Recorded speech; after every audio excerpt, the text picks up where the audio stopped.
All right.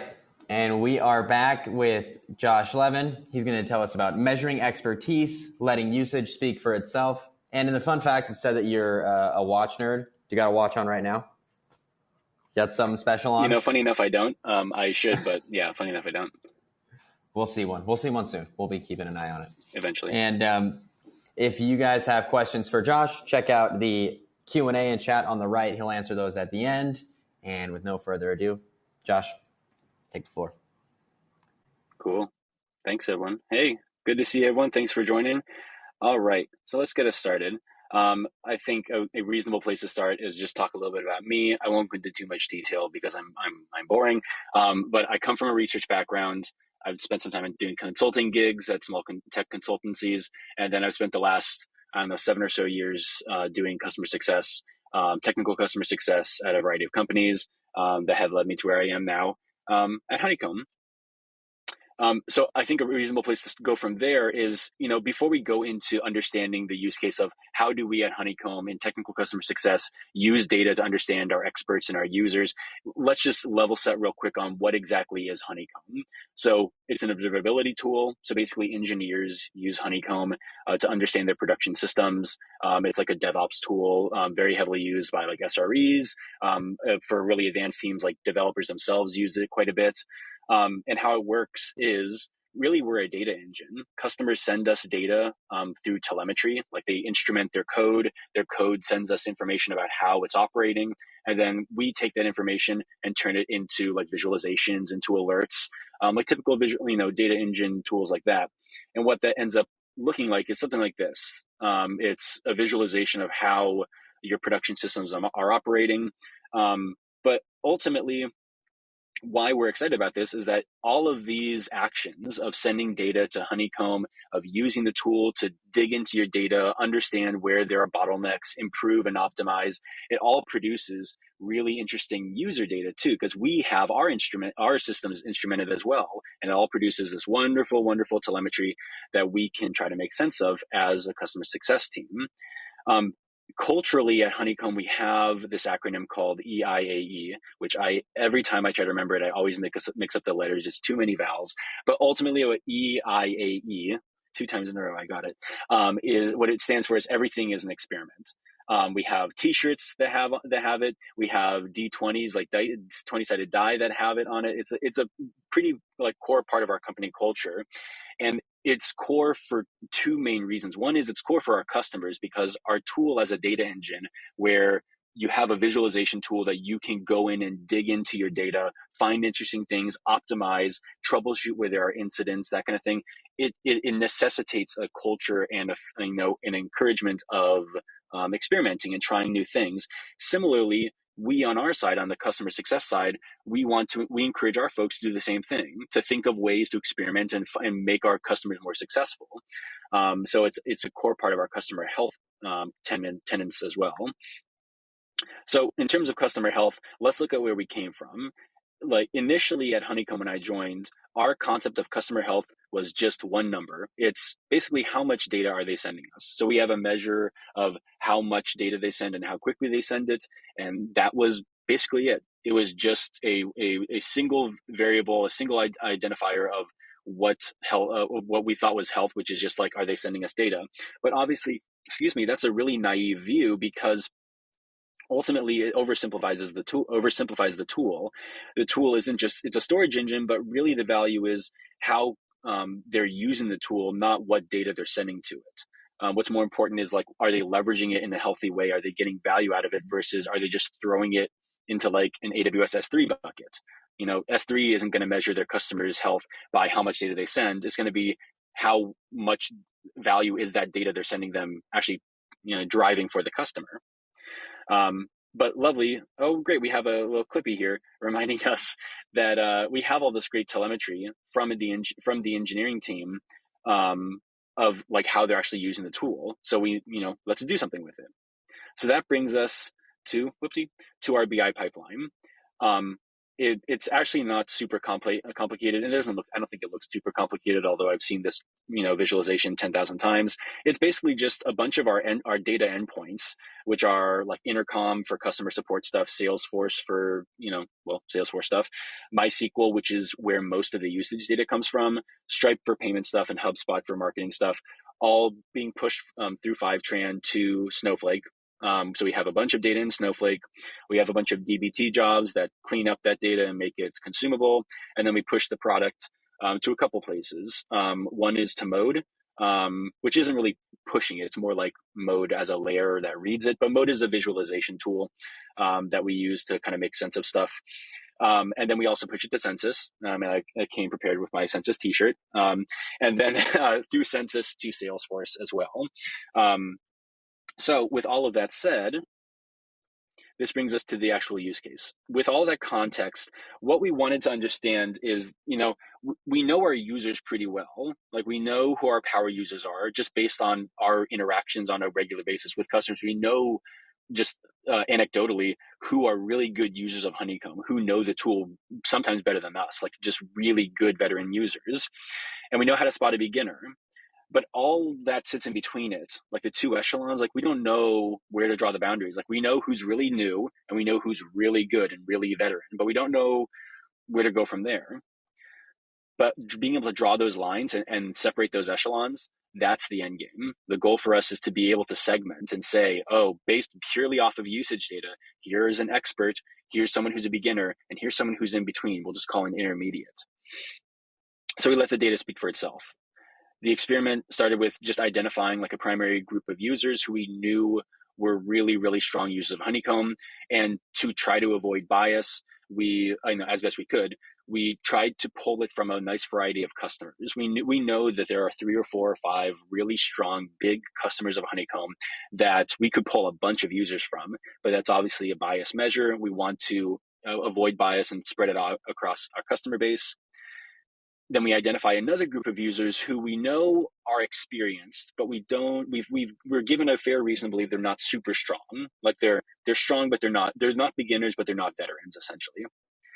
And then with those two cohorts established, and given our knowledge of the tool and the ways that people use our tool, because we use our tool daily, I use Honeycomb every day, we hypothesized and generated a set of measurements that we thought could be potential indicators of expertise. And that's where this topic of expertise kind of comes in. Finally, based on all that data feedback, we built a model.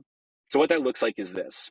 The first step, again, the first 2 steps rather, is identifying those users. And we kind of visualized it this way, where we have these several dimensions. In this case, it's just 2-dimensional, but in actuality, we had a bunch of dimensions.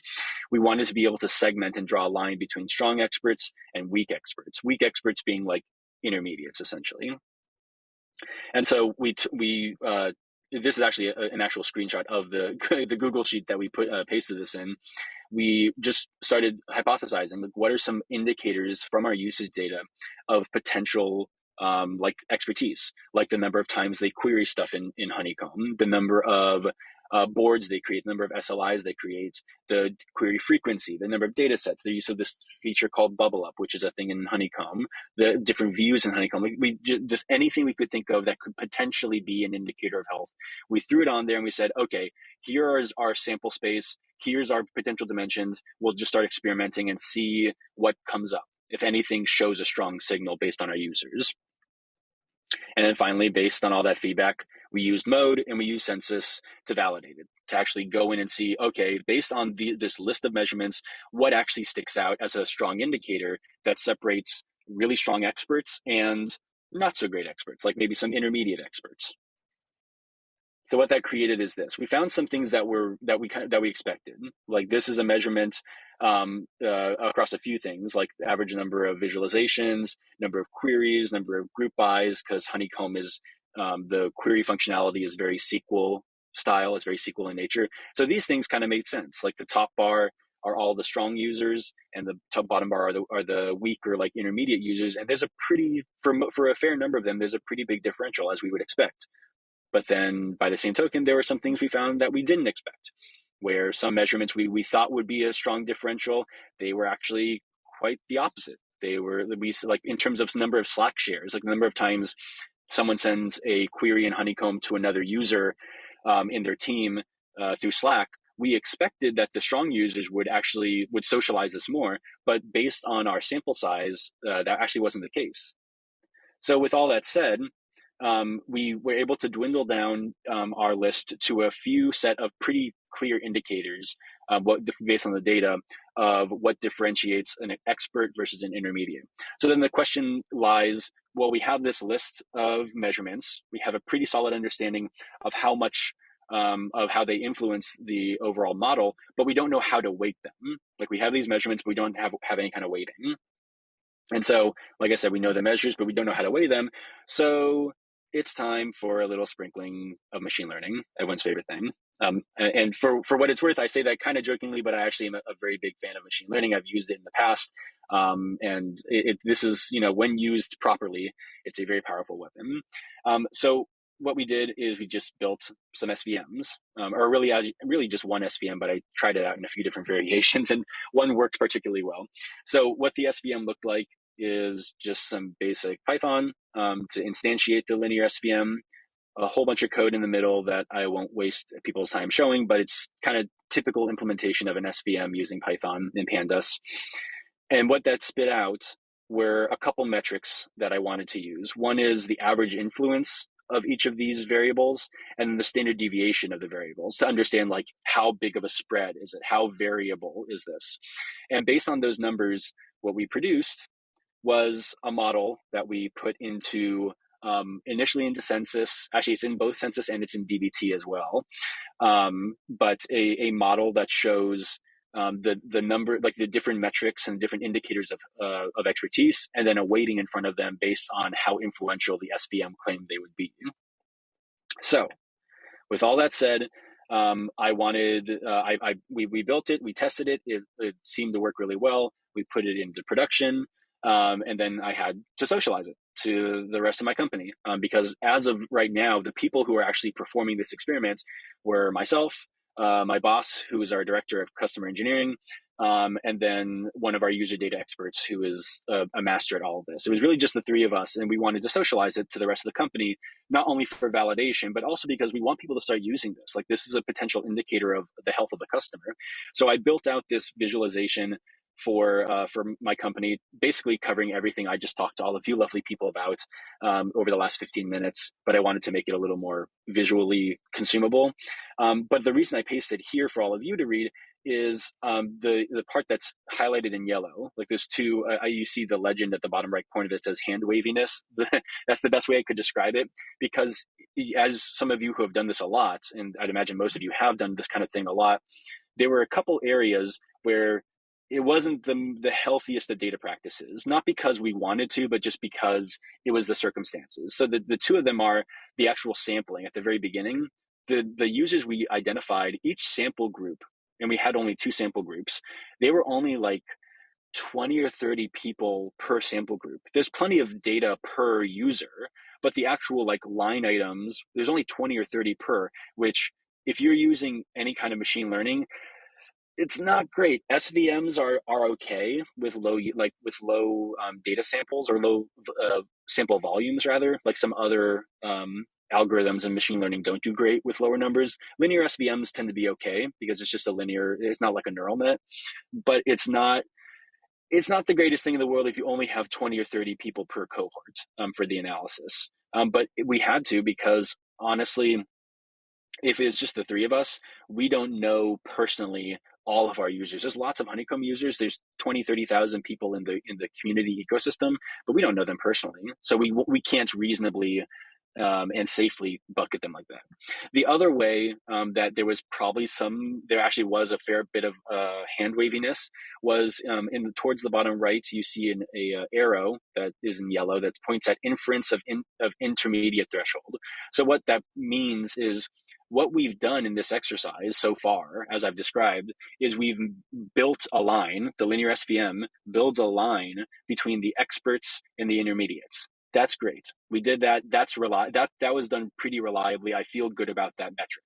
But ultimately, we also want to draw a line between the next tier down between intermediates and beginners, we didn't at all do that. We didn't, this experiment didn't even touch that. But we ultimately, the experiment kind of needs to have some kind of a baseline of where the line is between beginners and intermediates, because and the reason we didn't do that is, well, one, it's time intensive and we didn't want to have to redo this whole analysis for a whole second cohort, or third cohort rather.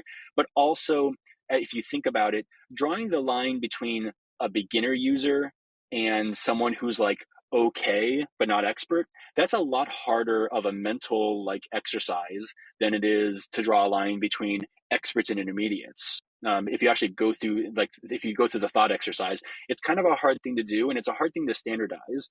So to draw the line, we basically just mutated the model and lowered the numbers a bit, like where we thought it was a reasonable number. We validated it against some sample data, like in some test data, and it actually, the validation did turn out some pretty reliable data. So it's, again, mild hand waviness, but it's not exactly the best data practices. You all could have done a much better job. But again, given the circumstances, that's just the way it panned out. But that brings us to where we are now. So where does this leave us? It leaves us with a set of dimensions in our data that has some level of indication of user strength. Like we now know with some reliability what are strong indicators of usage of our tool, and what's an indicator of a healthy customer. It gives us, again, a set of weights that impact these dimensions and how we kind of roll these all together. But probably the most important is this methodology component. It's the ability to bucket users and aggregate them at a customer level. So now with all of this done, and with this rolled out into production, every user in our system has a tag that calls them expert, intermediate, and beginner. It's updated daily. So if there's fluctuations in how they use it, if they stop using it for a long time, we're not going to call them an expert anymore because they're going to fall behind. It updates daily. And now we have, with those tags at each user, we can roll it up and say, hey, for customer A that has 10 users, we have X number of experts, Y number of intermediates, and be able to build a customer health indicator around it, which is really helpful because customer health is usually really account level stuff, not user level stuff. So it's really, really valuable data.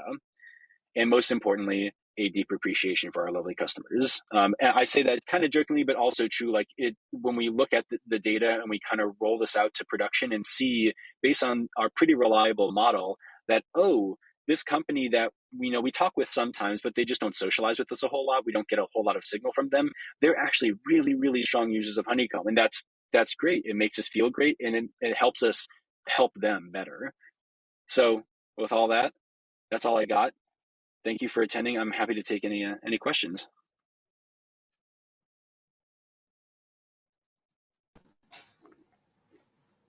Amazing. Thank you, Josh. And everybody, if you have questions about that, please add them to the Q&A. I actually have one about the customer health score. So when you first built it out, or when your team first built it out, was there like an assumption that you had that turned out to be wrong? You actually had to change the whole model? Is there anything like that? When you say the customer health score, you mean the really basic one that just had ingest data, or like the first iteration of this model? Yeah, the first iteration of this model. So like when you thought you had like a final product about like, I guess the account health.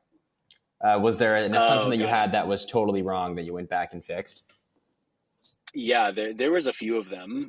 There's a lot of iterations that I didn't touch on for the sake of keeping everyone not bored to death on this. But there's a few iterations in this, and there were a few indicators. I won't go into depth about what they are because they're like Honeycomb specific. But in rolling it out, we saw some numbers at the account level for some of our largest customers where they were basically being tagged as a customer as like really not good at Honeycomb, and we're like, wait a minute, no, we know like there's something missing here, because we know they're really good users of Honeycomb. They renew with us a lot. They contribute a lot to us. Like there's something wrong here, and there were multiple iterations. Any good, as we all know, any good data project has a lot of iterations on it. There were a lot. Yeah. Awesome. That concludes this session, unless anybody else has questions. And if you want to continue this conversation with Josh, you can check out the Join the Club link at the top, and he will be able to answer them there. So Josh, we really appreciate your time. Thank you so much.